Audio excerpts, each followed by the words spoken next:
Prediction के बारे में हमने पूछा था कि इस सीरीज़ में क्या कुछ प्रिडिक्ट हो सकता है, सबसे ज़्यादा मैचेस कौन जीतेगा, सबसे ज़्यादा रन्स कौन मारेगा और सबसे ज़्यादा विकेट कौन लेगा। काफ़ी सारे आप लोगों ने कमेंट्स किए थे, लेकिन कहीं ना कहीं 95% जो कमेंट्स हैं वो पूरी तरह से गलत साबित हुई प्रिडिक्शन।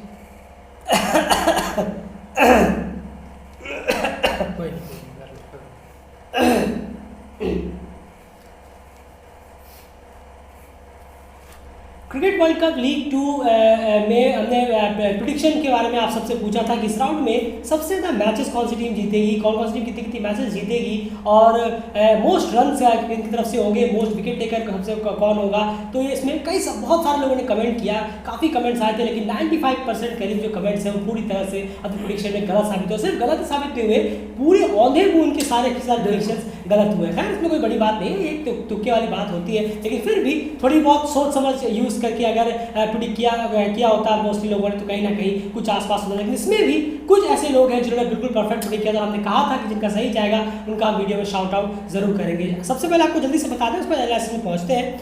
पांडे जी, यहाँ ये उनका नाम है, इन्होंने कहा था कि नेपाल 1 मैच जीतेगा, ओमान 2 मैच जीतेंगे और यूएसए 3 मैच जीतेगा।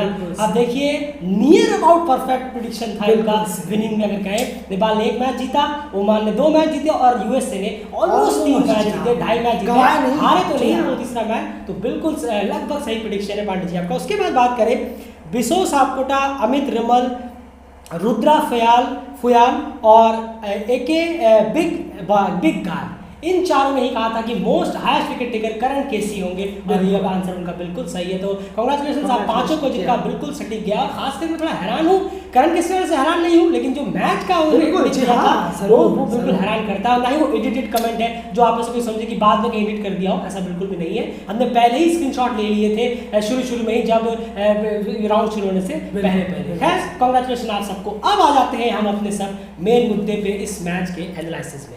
सबसे इंपॉर्टेंट फैक्टर यहाँ पर अयान ये आ जाता है कि यहाँ पर टॉस नेपाल ने जीता और पहले बॉलिंग का फैसला लिया।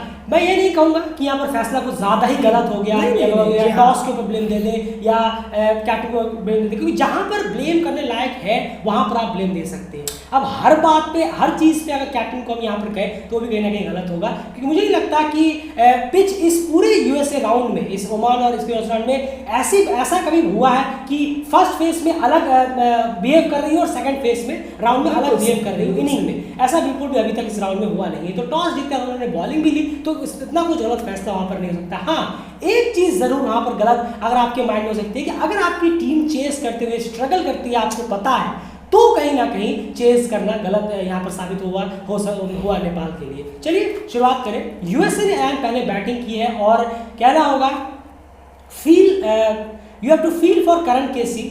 जिस तरह की परफॉर्मेंस उन्होंने दिखाई है, लेकिन उनको रिजल्ट टीम की तरफ से वो नहीं मिला। फिर से कल यूएसए के 2 बड़े प्लेयर्स को उन्होंने सस्ते में चलता है। बिल्कुल सही कहा आपने। बहुत सॉरी फील होता है करण केसी के लिए, जिस तरीके से उन्होंने अकेले पेसर्स की तरफ से एक सामने आकर जो परफॉर्म किया है, न्यू बॉल से विकेट लेना, पुरानी बॉल से विकेट लेना, सब में वो अकेले पड़ गए। पर बात करें हम शुरू के 10 ओवर में तो 2 विकेट उन्होंने बिल्कुल 3 ओवर के अंदर गिरा दिए। अब बात करें स्टीवन टेलर की, जो पॉइंट की तरफ आउट हुए, सीधा धमाना के हाथ में कैच गई, बहुत अच्छी बॉल थी। थोड़ा सा जगह दिया था, जो कि हमने मना किया था कि रूम ज़्यादा नहीं देना है, और बहुत बेहतर किया, रूम ज़्यादा दिया नहीं, क्लोज बॉडी के था, ड्राइव खेलने गए और आउट हो गए। वहीं पर उसके बाद मुनांग पटेल सीधे ड्राइव में आदिल अंसारी ने बहुत अच्छी कैच पकड़ी उनकी, और करण केसी ने दूसरा झटका भी वहाँ पर यूएसए को दे दिया। बिल्कुल, जैसे कि हमने कहा था कि 4 ऐसे प्लेयर्स हैं जिनको अगर आप रोक ले तो डेफिनेटली स्कोर आप कंट्रोल कर सकते हैं। उनमें से 2 को टीम ने जरूर रोक लिया, लेकिन 2 और अभी भी बचे हुए थे। हम यहाँ बात कर रहे हैं सुशांत मदानी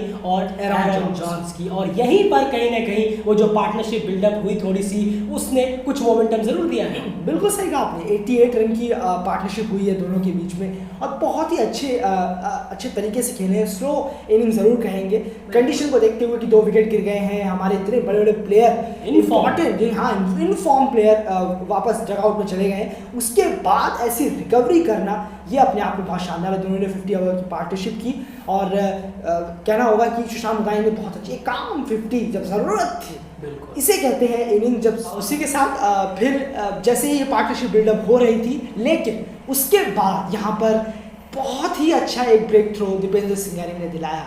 जी हाँ, उन्होंने एरॉन जॉन्स को आउट किया, 50 से पहले करने नहीं दी, और साथ ही साथ एरॉन जॉन्स आउट हुए। उसके तुरंत बाद ही जी हाँ, संदीप लामिछाने ने भी डायरेक्ट सुशांत मुदानी को आउट किया, और बहुत ही अच्छा 110 रन के अंदर 4 विकेट, और दोनों को यहाँ पर पैवेलियन भेज दिए। बिल्कुल, तो जबरदस्त वापसी यहाँ पर नेपाल ने, किसमें कोई दोहराई नहीं है। संदीप लामिछाने और दीपेंद्र सिंह दोनों ने ही बहुत ही शानदार यहाँ पर वापसी टीम के लिए कराई। 110 पे 4 थे, काफ़ी ओवर्स भी वहाँ पर निकल चुके थे। लेकिन उसके बाद जैसे कि हमने पिछले कुछ मैचों में कहा था, जो टाई मैच हुआ था वहाँ पर हमने आपके सामने एक बीच में वीडियो लेकर आए थे, डिसअपॉइंटर्स एंड परफॉर्मर्स। उस डिसअपॉइंटर्स का वीडियो अगर आपने सुना वहाँ पर हमने कहा था कि गजानन सिंह जो है यूएसए के लिए फिनिशर का रोल ठीक से निभाते हुए नजर नहीं आ रहे हैं, और कहीं ना कहीं उसी का खामियाजा है कि यूएसए जो टाई मैच हारा और उसके बाद ओमान से भी जो मैच हारा, वहाँ पर भी Gajanan Singh as a finisher अपना रोल नहीं निभा पाए, वो कहीं ना कहीं डिसअपॉइंट हुआ, और उसी वजह से यूएसए हारा है। और आज आप देखिए गजानन सिंह की जो परफॉर्मेंस है वो कहीं ना कहीं बता रही है कि ये एक बहुत बड़ा, वो कहते नहीं है, दोनों टीमों में जो फर्क है वो यहाँ पर आते नजर आया है। गजानन सिंह ने किस क्रूशियल मोमेंट पर आकर शानदार 50 जड़ के अपनी टीम को एक बहुत ही बेहतर टोटल प्रोवाइड करा दिया। बहुत अच्छा, और साथ ही साथ मुकाबला ने भी बहुत अच्छा एक वापस जो उनको बाहर करा था, राहुल जरीवाला को लेके आए थे, फिर उनको अंदर लाए, और यहाँ पर उन्होंने एक इनिंग जरूर खेली है, 36 रन बनाए हैं, 50 की पार्टनरशिप बहुत इंपॉर्टेंट इनिंग बिल्कुल हुई है गजानन सिंह के साथ। गजानन सिंह ने भी बहुत अच्छी इनिंग खेली है, इससे उनकी जो पोजीशन है वो और सॉलिड हो गई है इस टीम में, और मुकाबला भी अब थोड़े से लंबे वक्त के लिए इस टीम के साथ जुड़ गए हैं, और काफ़ी भरोसेमंद प्लेयर नजर आ रहे हैं। और लोअर ऑर्डर ने भी बहुत अच्छी बैटिंग की है, तब जाकर 245 तक यहाँ पर यूएसए पहुंची है, और बहुत ही शानदार। नेपाल को और ज़्यादा प्रेशर देना चाहिए था, पर इनकी बैटिंग ने वो होने नहीं दिया, और स्कोर जो है बहुत अच्छा कर दिया। बिल्कुल, इसमें कोई राय नहीं है। कभी कभी क्या होता है कि आपको बैट्समैन जो परफॉर्म करते हैं उस पर भी कहीं ना कहीं क्रेडिट देना होता है। क्योंकि आप कितनी भी अच्छी बॉलिंग कराएं, लेकिन बैट्समैन भी तो कोई चीज़ है ना, वो भी तो आखिर सीखता है, वो उसके पास भी क्वालिटी होती है। वो क्वालिटी कहीं ना कहीं सुशांत मुदानी और एरॉन जॉन्स ने दिखाई है, और नीचे गजानन सिंह और मुकाबला ने भी करके दिखाया अपनी टीम के लिए, क्योंकि टीम बहुत इंपॉर्टेंट होता है। एंड बॉलिंग डिपार्टमेंट की बात करूँ यहाँ पर, करण केसी हमेशा से जबरदस्त बॉलिंग उन्होंने कराई, अब तक 13 विकेट इससे यूएसए के खिलाफ पहली बार उन्होंने इस राउंड में विकेट लिया है, 3 विकेट उन्होंने निकाले, और शुरू में ही उन्होंने कमर तोड़ दी थी यूएसए की। मिड फेस में इकोनॉमिकल जरूर रहे हैं, यहाँ पर सागर ढकेल ने 10 ओवर 20 रन दिए, इकोनॉमिकल जरूर रहे हैं, दीपेंद्र सिंह ने ठीक ठाक बॉलिंग कराई, लेकिन कहीं ना कहीं ये तो नहीं था कि जैसे हम शुरू से ही राउंड 1 इस राउंड के पहले मैच से ही हमने कह रहे थे कि किशोर महातो को अपनी टीम में जरूर रखिए, एक थर्ड पेसर साथ में जरूर रखिए, लगातार रखिए, कहीं वो कमी तो नहीं खाली है। नहीं, देखिए, अब ये आपने बिल्कुल सही कहा कि थर्ड पेसर को रखने की ज़रूरत है। एक्चुअली में होता क्या है कि जब बॉल पुरानी होती है तो वहाँ पर थर्ड पेसर बहुत काम आ सकता है, कि वो किस फेस पे बॉलिंग काम आ जाए कोई भरोसा नहीं है, किस बॉल से वो अच्छा करा रहे हैं। कुछ बॉलर होते हैं जो पुरानी बॉल से अच्छा कराते हैं, कुछ नई बॉल से बेहतर कराते हैं, तो उनको ये मौका दिया जा सकता है। जैसे कि फयाज भट्ट का मैं एग्जांपल दूंगा, जो 10 ओवर के बाद आते हैं अमूमन, और बहुत अच्छी बॉलिंग करा लेते हैं, 2 विकेट मिडिल फेस में विकेट निकाल के देते हैं, तो ये एक तरीके से तीसरे पेसर को तैयार करने की जरूरत है। जैसे कि यूएसए के पास माफ कीजिएगा कैमरन स्टीवनसन, ये सब तीसरे पेसर के तौर पर है, तो आप देखिए कितनी ज़्यादा बेनिफिट देते हैं। और एक जो स्ट्राइक बॉलर्स हैं उनको भी एक थोड़ा सा मिलता है कि चलो हम अगर इतने रन के लिए जा रहे हैं तो हमारे पीछे एक पेसर है। सोपाल कामी की मैं बात कर रहा हूँ, बिल्कुल अच्छा नहीं गया है उनके लिए ये राउंड एज अ बॉलर, और वो और अच्छा कर सकते थे, बहुत अच्छा कर सकते थे, करण केसी का ब्रेक थ्रो दिलाने में वो नाकाम रहे। बिल्कुल, कहीं ना कहीं सपोर्ट सिस्टम जो करण केसी को मिलना चाहिए था वो सोमबाल कामी यानी सेकंड पेसर की तरफ से नहीं मिला, इसीलिए थर्ड पेसर की यहाँ पर जो अहमियत है वो और ज़्यादा बढ़ गई है इस राउंड में। चलिए 246 चेज़ की अगर मैं यहाँ पर बात करूँ, बिल्कुल भी आसान चेज़ नहीं है। 220 अगर चेज़ है तो इतना आसान बिल्कुल भी नहीं होगा। आपको अच्छी बैटिंग करनी है, नहीं कि आप कैसी बैटिंग करेंगे तो आप जीत जाएंगे, आपको अच्छी बैटिंग करनी होगी। एंड इस फेस को आप कैसे देखते हैं, 246 रन बनाने थे, और पहला फेस 90 या 92 पे 5 विकेट, 1 से लेकर 5 विकेट। आप डिस्क्राइब करें किस तरीके की बैटिंग यहाँ रही है। बिल्कुल, देखिए, सबको स्टार्ट मिला है, अब मैं इससे ज़्यादा ये नहीं कह सकते कि किसी को स्टार्ट नहीं मिला, सब अच्छा खासा स्टार्ट मिला, लेकिन कहना होगा कि शॉर्ट बॉल्स ने शुरू के 2 विकेट में ख़त्म करके रख दिया। अली खान ने दोनों शॉर्ट बॉलें डाली, और कोई खेलने का वो नहीं था, बैलेंस नहीं बना और खेल नहीं पाए, एकदम से बल्ला घुमाया, और कुशल गुर्देल भी फाइन लेग पे कैच आउट हुए, और आसिफ शेख तो मिड विकेट पे ही आउट हो गए, बॉल खड़ी हो गई ऊपर और मिड विकेट पे चले गए। स्टार्ट मिला है पर उसको बिग स्कोर में कन्वर्ट नहीं कर पाए, जो पबड़ू सर ने कुछ दिन पहले ही कहा था कि बिग स्कोर को कन्वर्ट करना चाहिए, जो दूसरी टीमें करती हैं। दूसरी टीमें कर रही हैं, ओमान और यूएसए ने करके दिखाया है बिग स्कोर, पर नेपाल की तरफ से किसी ने बिग स्कोर नहीं किया है। ये बड़ी एक अपने आप में एक क्वेश्चन भी खड़ा करता है बैटिंग में, चाहे देव खनल हो। देव खनल का आउट होना भी क्या ज़बरदस्त रन आउट किया है उन्हें, आउटस्टैंडिंग रन आउट किया है मुकाबला ने। डाई मारना चाहिए था देव खनल को वहाँ पर, बल्ला वहाँ पर ऐसे स्लाइड नहीं करना चाहिए था, पूरा डाई मारना चाहिए था तो आराम से बच सकते थे। वो एक थोड़ा सा उनसे मिस्टेक ज़रूर हुआ है। रोहित पुड़ैल एलबीडब्ल्यू आउट हुए हैं, जी हाँ, सीधा एलबीडब्ल्यू आउट हुए हैं। बहुत ज़्यादा एलबीडब्ल्यू आउट काफ़ी होते हैं रोहित पुड़ैल जब बैटिंग। ये थोड़ी देखकर थोड़ा सा कंसर्न जरूर है रोहित के साथ, एलबीडब्ल्यू काफ़ी हो चुके हैं अभी तक, वनडे की बात करेगा बिल्कुल। और इसी के साथ दीपेंद्र सिंह एरी का flop show, super flop show अभी भी जारी है। ओडीआई में, वनडे में बिल्कुल नहीं, वो उभर ही नहीं पा रहे हैं, और कब उभरेंगे, टाइम पे वक्त चला जा रहा है और टीम का परफॉर्मेंस गिरता जा रहा है। बिल्कुल, क्योंकि सबसे बड़ी बात ये है कि और कब, क्योंकि ऑलरेडी काफी ज़्यादा मैचेस हो चुके हैं। वर्ल्ड क्रिकेट लीग 2 में आपके 16 मैचेस अभी तक हो चुके हैं, और क्रिकेट वर्ल्ड लीग 2 में इस राउंड में भी बहुत ही पुअर परफॉर्मेंस दीपेंद्र सिंह एरी की वजह से निकली, और आज एक परफेक्ट प्लेटफॉर्म था दीपेंद्र सिंह एरी की बहुत के पास, क्योंकि 4 विकेट हो गए थे 60-70 पे, और उसके बाद जिस तरीके का प्लेटफॉर्म था दीपेंद्र के पास कि यहाँ पर आरिफ के साथ मिलकर एक बेहतरीन पार्टनरशिप बिल्डअप करे, वो वहाँ पर भी पूरी तरह से फेल साबित हुए। कहीं ना कहीं ये जो है वो विकेट कीपर को दे बैठे, तो कहीं ना कहीं दीपेंद्र सिंह एरी की जो फॉर्म है वो बहुत ज़्यादा कंसर्न है। लेकिन फॉर्म T20 में बहुत शानदार उनकी चल रही है, लेकिन वनडे क्रिकेट में उसे वो कन्वर्ट नहीं करते हुए नजर आ रहे हैं। यहाँ पर भी 4 मौके मिले और चारों में ही उन्होंने काफ़ी डिसअपॉइंट किया है। पिछले वाले में एक आध रन 4-5 रन को नॉट आउट थे, क्योंकि स्कोर ज़्यादा नहीं था। आगे देखते स्कोर ज़्यादा होता तो क्या उसमें वो कर पाते, वो देखने की बात नहीं। अभी तक वो परफॉर्मेंस रही है। उसके बाद एंड बात करें, यहाँ पर ऑलमोस्ट लगा कि शायद नेपाल इस मैच को गवा देगा। 93 पे 5 विकेट वहाँ पर हो चुके थे।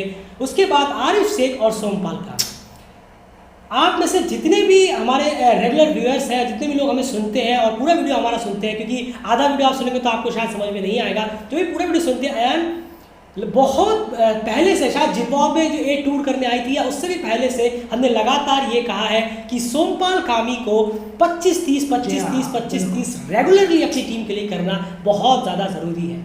आप में से याद होगा बहुत लोगों को, आप सर जिन्होंने पूरा वीडियो सुना वो जानते हैं, हाँ भाई आप बिल्कुल सही कह रहे हैं। 25-30 रन लगातार आपको टीम के लिए करना बहुत ज़रूरी है। सोमपाल कामी को एज अ बैट्समैन भी कहीं ना कहीं अपनी टीम के लिए स्कोर करना ज़रूरी है, और आज उन्होंने किया तो ऑलमोस्ट एक चेस पुल आउट करने वाले थे। बिल्कुल बिल्कुल सही कहा, और बहुत ही आसान नज़र आ रहा था जब ये दोनों खेल रहे थे। इन लोगों ने आसान बना दिए, इन लोगों ने बॉलर्स को खेला, सिंगल लिया, डबल लिया, बाउंड्रीज भी लगाई, जी हाँ। पर सोमपाल कामी ने कोई इतना रिस्क नहीं लिया था शुरू में, जब वो आराम से बैटिंग कर रहे थे।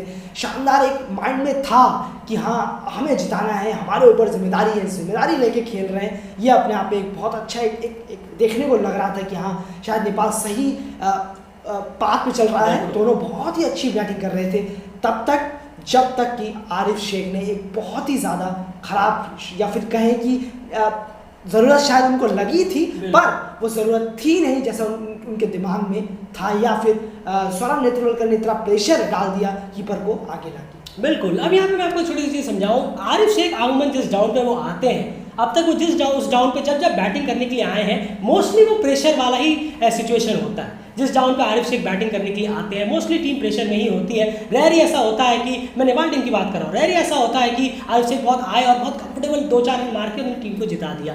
प्रेशर उस सिचुएशन को हैंडल करना कहीं ना कहीं आना चाहिए, और आरिफ बहुत अच्छा उस सिचुएशन को हैंडल कर रहे थे सोमपाल के साथ साथ। अब आप कह सकते हैं कि बहुत ज़्यादा आप हार्श हो रहे हैं, 60+ रन तो उन्होंने मारे हैं, लेकिन देखिए उन्होंने 60+ रन किस लिए मारे हैं? वो चाहते थे कि नेपाल की जो टीम है वो उस विनिंग लाइन को क्रॉस करे।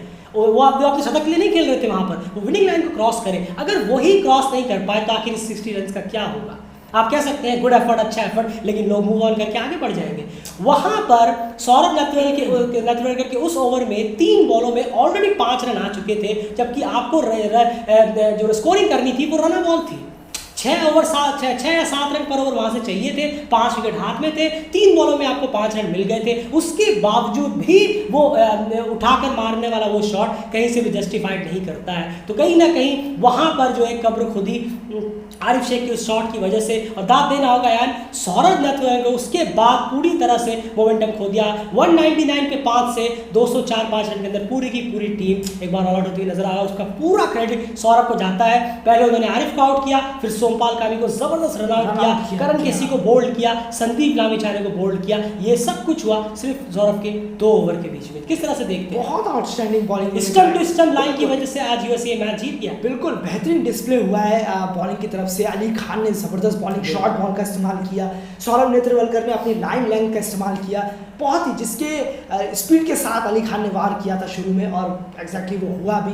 और सौरभ नेत्रवल की बात ही क्या करनी, जब भी वो कीपर को ऊपर बुलाते हैं वो बहुत ज़्यादा डेंजरस हो जाते हैं, उनको खेल पाना बहुत ही मुश्किल हो जाता है। बहुत बॉडी में डालते हैं वो बॉल, कीपर को बुलाकर ऊपर और उल्टा वो बॉडी में डाल रहे हैं तो इतना आसान नहीं होता। अगर वो रूम देंगे तब आसान होता है खेलना, पर बिना रूम किए वो बहुत ही रेयर रूम देते हैं, जो कि आज देखने को मिला फिर से। बिल्कुल, और कहीं ना कहीं करण केसी जो काफ़ी हिटिंग के लिए जाने जाते हैं, आदिल आलम भी वहाँ पर आए, लेकिन आज आदिल आलम और करण केसी दोनों ही कुछ खास कर नहीं पाए। परफेक्ट प्लेटफॉर्म था दोनों के लिए।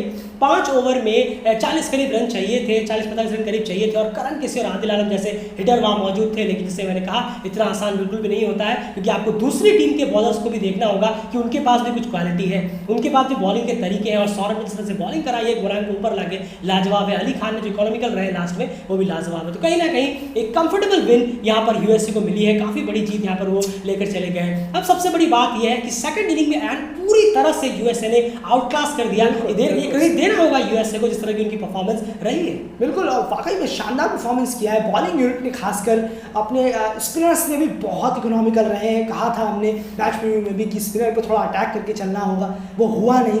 जब भी अटैक करने की जा रहे हैं विकेट दे रहे हैं, ये अजीब है। और कि अजीब लगता है कि यूएसए इतनी ज़्यादा बेटर स्पिनर नहीं है उनके पास।